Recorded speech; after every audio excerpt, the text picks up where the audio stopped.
क्या उत्तर प्रदेश में मदरसे बंद हो जाएंगे? बड़ा सवाल यही है कि उत्तर प्रदेश में हजारों बच्चे जो मदरसों में पढ़ रहे हैं वो कहाँ जाएंगे, क्योंकि उनके फ्यूचर के साथ ये जुड़ा हुआ सवाल है।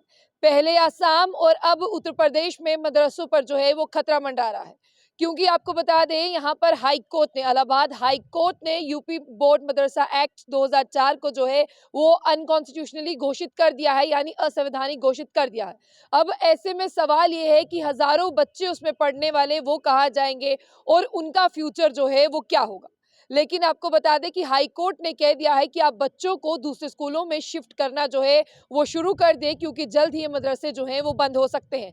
आपको ये भी बता दें कि आसाम में भी कुछ ऐसा ही देखने को मिला था, लेकिन अब उत्तर प्रदेश में इनके ऊपर खतरा मंडरा रहा है। और वहीं बता दें, जिस तरह से आप जानते हैं कि वहां पर जो है मदरसा को पूरी तरह से स्टैब्लिश किया गया था और वहां पर मदरसा एक्ट भी है।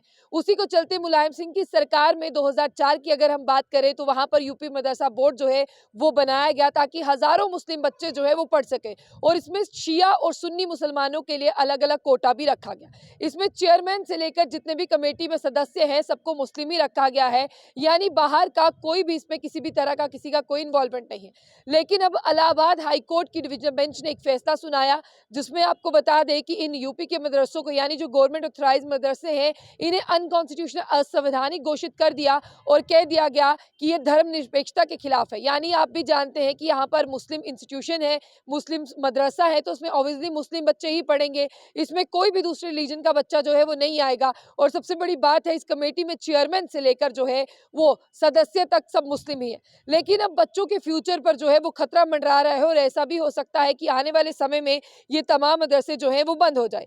इसलिए UP board of Madrasa education act 2004 की बात करें, इसे जैसे ही अनकॉन्स्टिट्यूशनली घोषित किया गया, वैसे ही आपको बता दें कि कहा गया कि अब इस केस को लेकर जो है यूपी मदरसा बोर्ड जो है वो सुप्रीम कोर्ट का दरवाजा खटखटाएगा, क्योंकि यूपी मदरसा बोर्ड के चेयरमैन का कहना है कि शायद हमें अपना केस जो है वो अच्छी तरह से जस्टिफाई नहीं करना आया, जिसके साथ हमारे हजारों बच्चों के फ्यूचर के साथ जो है वो खिलवाड़ हुआ। पिटिशनर की बात करें, पिटिशनर जो है वो एडवोकेट ही थे, अंशुमान सिंह राठौर। उनकी याचिका के खिलाफ जो है यहाँ पर सुनवाई हो रही थी और इसके साथ साथ और पिटिशंस को भी जो है वो क्लब कर दिया गया था। आपको बता दें कि यहाँ पर जो मदरसा एक्ट है वो बताया जा रहा है कि आर्टिकल 14, आर्टिकल 21 और आर्टिकल 21A के खिलाफ है और यहाँ पर बच्चों से जो है वो फीस भी ली जा रही है।